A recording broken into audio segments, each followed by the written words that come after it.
Hai semuanya, kalau ada orang salah makan kemudian perutnya mulas, penuh dengan gas dan benda-benda padat dan cair yang harus dia segera keluarkan dari perutnya, dia pasti akan segera mencari tempat yang tepat untuk melepaskan tegangan itu di dalam perutnya.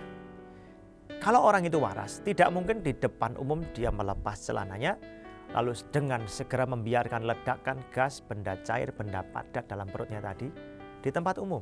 Itu akan mempermalukan dia, merugikan dia, dan mencelakai orang lain. Demikian pula ketika perut manusia bisa seperti itu, sanubari manusia kadang juga bisa penuh dengan unek-unek. Dan unek-unek ini harus dikeluarkan, disampaikan di tempat yang tepat, dengan cara yang tepat. Jika tidak, bisa merugikan orang lain. Bilangan 21 ayat 4-5.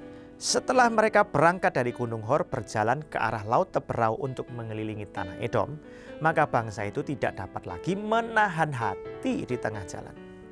Lalu mereka berkata-kata melawan Allah dan Musa, "Mengapa kamu memimpin kami keluar dari Mesir? Supaya kami mati di padang gurun ini? Sebab di sini tidak ada roti dan tidak ada air, dan akan makanan hambar ini kami telah muak." Nah, ketika mereka meledakkan kata-katanya seperti ini, ditumpahkan semuanya, mereka dihukum oleh Tuhan. Kenapa? Karena mereka merugikan orang lain, menyebabkan orang lain juga celaka. Beberapa orang yang nggak puas, ketidakpuasannya ditumpahkan di depan umum, memicu banyak orang lain juga bersungut-sungut kepada Tuhan. Akibatnya Tuhan menghukum mereka. Lalu mereka sadar minta maaf. Mereka menyadari kata-katanya kasar, kata-katanya kurang ajar terhadap Tuhan. Mereka loh budak di Mesir, dibebaskan, diberi makan cuma-cuma tiap hari. Tuhan kasih mereka makan mana dari surga. Harusnya mereka mengolah, dijadikan seperti kalau nasi nasi goreng, nasi tim, atau dibikin makanan yang lain-lain kan harus diolah sendiri. Kalau mereka bosan kan salah mereka sendiri. Makanan itu nggak hambar loh. Rasanya seperti makanan manis yang digoreng, kan begitu. Saudara sekalian, dalam kehidupan kita sehari-hari, kadang-kadang pikiran kita itu bisa penuh dengan ketidakpuasan, unek-unek lah, atau pertanyaan-pertanyaan yang belum terjawab.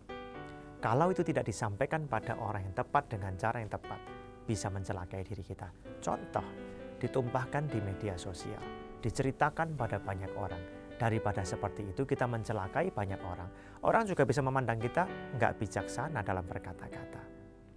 Saudara sekalian, daripada begitu, mending kita cari orang yang tepat. Menyampaikannya dengan cara yang baik. Bangsa Israel kan bisa saja ngomong kepada Musa, "Musa, kami ini punya pikiran seperti ini, kami gimana ya?" Nah, kan dikeluarkan kan? Musa kasih tahu, "Sabar ya. Misalnya, kamu kan dikasih mana sama Tuhan. Mananya itu diolah dong, kreasi. Ya, supaya jadi makanan yang bervariasi. Yang kedua, ingat loh, makanan itu turun cuma-cuma dari langit buat kamu. Hargai, hormati berkat Tuhan. Pengen apa lagi? Pengen daging kan kamu dikasih, pengen air dikasih, pengen yang lain ngomong baik-baik. Kan gitu kan bisa." Nah, pada saat orang punya unek-unek, mereka harus mencari orang yang tepat, yang bisa memberikan nasihat yang benar. Saya ini sebagai seorang hamba Tuhan sering mendengar unek-unek orang. Ada orang tanya kepada saya, "Kan jadi tempat sampah dong?" Iya, gak apa-apa. Setelah unek-uneknya dikumpulkan, kemudian saya pakai untuk memupuk tanaman. Tanaman itu subur, jadi berbunga-bunga dan jadi indah. Apa artinya? Nggak saya biarkan unek-uneknya disimpan dalam hati.